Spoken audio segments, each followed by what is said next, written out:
Hey y'all, what's going on? It's Hunter Elliott, rangehot.com. I trust everybody's doing well. I hope by now you've had a chance to get by Rangehot and read the article that I did reviewing the Ruger SFAR and take a look at my video. If you haven't, I will link to that in the description of this video. Please jump over there and take a look at it. Appreciate it if you're interested in that rifle. In that video, I talked about I'm going to do a really quick size comparison to an AR-15 and an AR-10. Unfortunately, I don't have a full-size AR-10 handy, but I do have this Barnes Precision Machine 308 pistol. Now, it's not the same size, but the receiver, the upper, lower, bolt carrier group are all the same, so that'll still give us a really good size comparison. Now, let's get the boring stuff out of the way real quick like a rabbit. These are some of our numbers. This rifle is a Colt 6920. It's the updated version with a Centurion rail. Still 6920, which is the gold standard of AR-15s. Weight is 5.95 pounds. Overall length 35.5 inches. Now all these overall lengths are with the buttstocks completely extended. The Ruger SFAR is 6.8 pounds. Overall length 37.25 inches. And a standard AR-10 is 8.9 pounds, 41.3 inches. Now, just so you know, all these rifles are unloaded. They'd have to be because I've got the bolt carriers out. Let's do a real quick. I'm going to show you some size comparisons. This is the one that's pretty important here. Colt 6920 and 5.56. And then the SFAR. Y'all can see that's pretty close. Now compare and contrast that. Sorry, I had this out where I was getting the carrier out. Paying attention to the upper and lower, you can see that's a pretty healthy difference here. And then another comparison we'll do with the bolts completely extended on the bolt carrier groups. So here's a standard AR-10 bolt carrier group, SFAR, AR-15 BCG. You can see the 308 bolt carrier group is substantially longer and larger.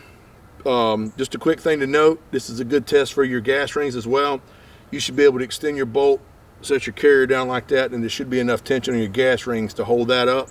If you set it down and it does like that, you know you've got some problems with your gas rings. They need replacing. So that gives you a pretty good overall look. I'm going to ask Candy if she would be so kind as to come around here.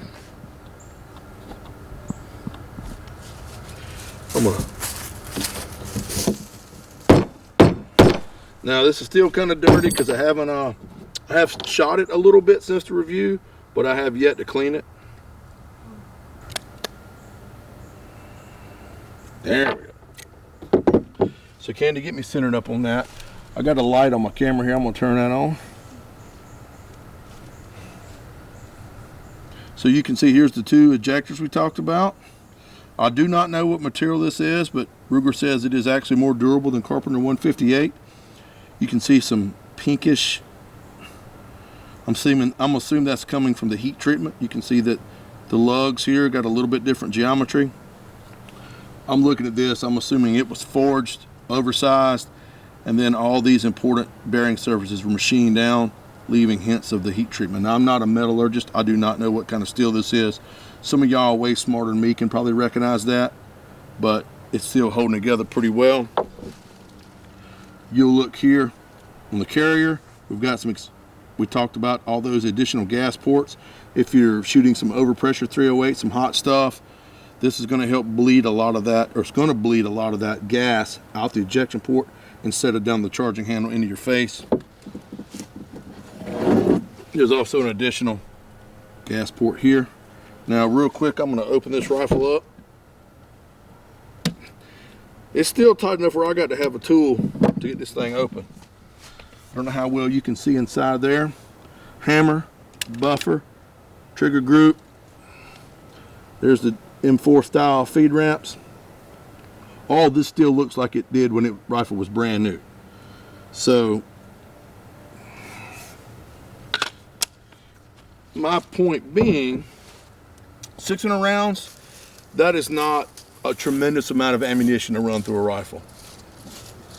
But if, like we talked about in the review, if there was something going on with it, if there was something incorrectly engineered, some inferior material used, what have you, I feel confident it would have shown up by now. So we're still playing with a rifle. Like I said, we shot a little bit after my first initial review was posted. Still 100%, still no problem, still an MOA gun, still pretty pleasant to shoot, and it seems to be holding up very well. So just stay tuned to rangehot.com. We got a lot of cool stuff coming up. If you like the video, I would really love it if you would subscribe. YouTube algorithm's kind of tough on gun channels, y'all. So if you would, like the video, give me a comment, good or bad, constructive criticisms, questions, ask me about how my day was. Any of that would be great. And then if I haven't earned your subscription, I'm going to continue to try. If you got any suggestions or comments, please reach out to me, let me know. That's it. I want y'all to take care of yourselves and each other. Look forward to seeing you at the range.